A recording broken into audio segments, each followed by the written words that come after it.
আসসালামু আলাইকুম ওয়া রাহমাতুল্লাহি ওয়া বারাকাতুহু।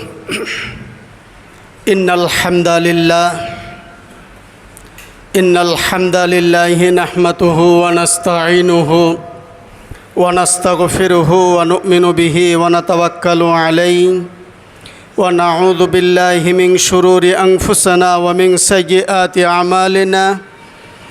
من يهد الله فلا مضل له ومن يضلله فلا هادي له ونشهد أن لا إله إلا الله وحده لا شريك له ونشهد أن سيدنا وسندنا وشفيعنا وحبيبنا ومولانا محمدا عبده ورسوله الذي أرسله بالحق بشيرا ونذيرا وداعيا إلى الله بإذنه وسراجا منيرا.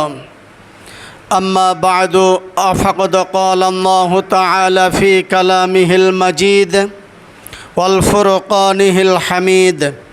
أعوذ بالله من الشيطان الرجيم. بسم الله الرحمن الرحيم. ألف لام ميم তসিন মিম হামিম তহা, এই সমস্ত অর্থগুলির অর্থ আল্লাহ তাআলাই ভালো জানেন। এগুলি হলো হরফে মুকাত্তাআত।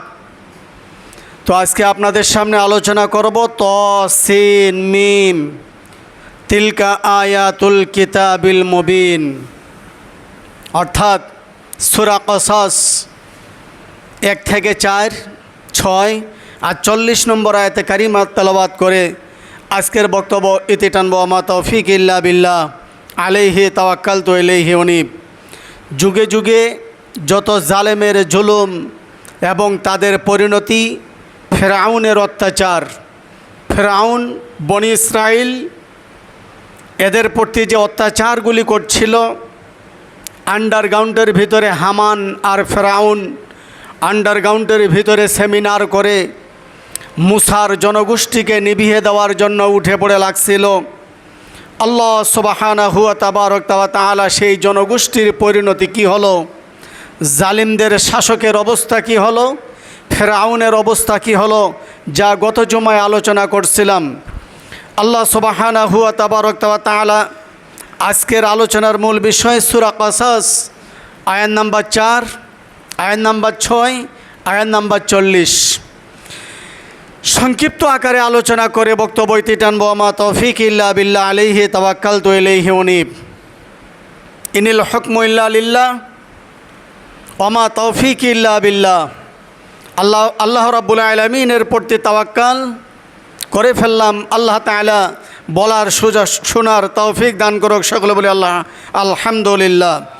জনাবে নবী মুহাম্মদ রাসূলুল্লাহ, সকলে বলি সাল্লাল্লাহু আলাইহি ওয়াসাল্লাম।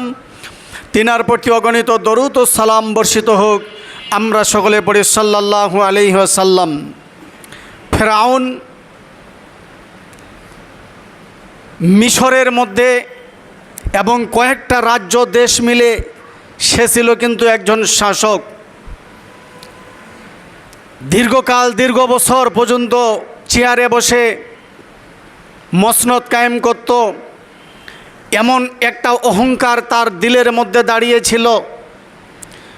জনগোষ্ঠী ফেরাউন কবরস্থানের একজন দারোয়ান হয়ে গেল মন্ত্রী। মন্ত্রী হওয়ার পরে হামানকে বুদ্ধি দিল, কুবুদ্ধি। ইবলিস শয়তান সোয়ার করল হামানের প্রতি আর ফেরাউনের প্রতি। ফেরাউন উৎসে পড়ে উঠল দেশের প্রতি। দেশের মানুষকে আর শান্তিতে থাকতে দিল না। সেই সময় মুসার জনশক্তি, জনমল একেবারে নিভিয়েছিল, কম ছিল। তার জনগোষ্ঠীকে উৎখাত করার জন্য কিপ্তি দলেরা, গত জুমায় যে আলোচনা করছিলাম, কিপ্তি দলেরা উঠে পড়ে লাগলো মুসার সম্প্রদায় এবং মুসাকে এই পৃথিবীর মাটি থেকে নিখুঁত করে দিবে, ধ্বংস করে দিবে। জোরে বলে নাউজুবিল্লাহ। আল্লাহ সুবহানাহু ওয়া তাআলা উল্টার পেশ, যে খরেগা সে গেরেগা, মানজাদা ওয়াজাদা, অপরের জন্য খাল খুঁড়ল, সেই খালে নিজে পড়ে গেল। বদর যুদ্ধে আবু জেহেল নবীর লাগিয়া বদর যুদ্ধে আবু জেহেল নবীর লাগিয়া খুঁড়িয়া রাখিল গুহা, নবীকে ফেলবে মারিয়া। কয়ালম সরকারে উল্টে আবু জেহেল পড়ে, জোর বলেন ঠিক কিনা? কয়ালম সরকারে উল্টে আবু জেহেল পড়ে, চলে গেল দুঃখের দুয়ারে। এই দুনিয়াদারি দুনিয়ার বাহাদুরি সবে ভুয়ারে, এই দুনিয়াদারি দুনিয়ার বাহাদুরি সবে ভুয়ারে। ফেরাউন ভাবছিল যে মুসাকে এবং মুসার জনগোষ্ঠীকে এই দুনিয়া থেকে নিপাত করে দিব। আল্লাহ সুবহানাহু ওয়া তাআলার পয়গম্বর মুসা কালিমুল্লাহ আল্লাহর উপর জিম্মি হয়ে গেলেন।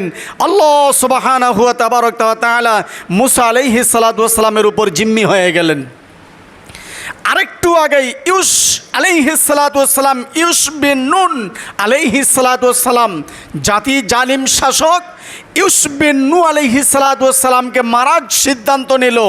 আল্লাহ জানিয়ে দিল, তুমি একটা নূহ মারবে, আমি আল্লাহ 10টা নূহর জন্ম দিয়ে দিব। সুবহানাল্লাহ। একটা আলেম মারবে, একটা নিরপরাধ শিশুকে হত্যা করবে, আমি আল্লাহ মায়ের গর্ভের ভিতরে হাজারো লাখো শিশুর জন্ম আমি আল্লাহ দিয়ে দিব। কারণ আল্লাহর আবাদ, তোমার আবাদ নয়, এটা হলো আল্লাহর আবাদ। কোন সুবহানাল্লাহ। ভাইরা আমার, ফিরআউন ভাবছিল মুসার উপর অর্থাৎ বনি ইসরাইল দলটার উপর যদি আমি আক্রমণ চালাই, নিভিয়ে দেই, তাহলে লাত মান্নত উজ্জা হবল ঠাকুরের পূজা মিশরের মাটিতে চলবে। কিপ্তি দলটা অনাদিকাল পর্যন্ত থাকবে। আল্লাহ কিপ্তি দলটাকে নীল দরিয়ার মধ্যে ডুবাইয়া মারলেন।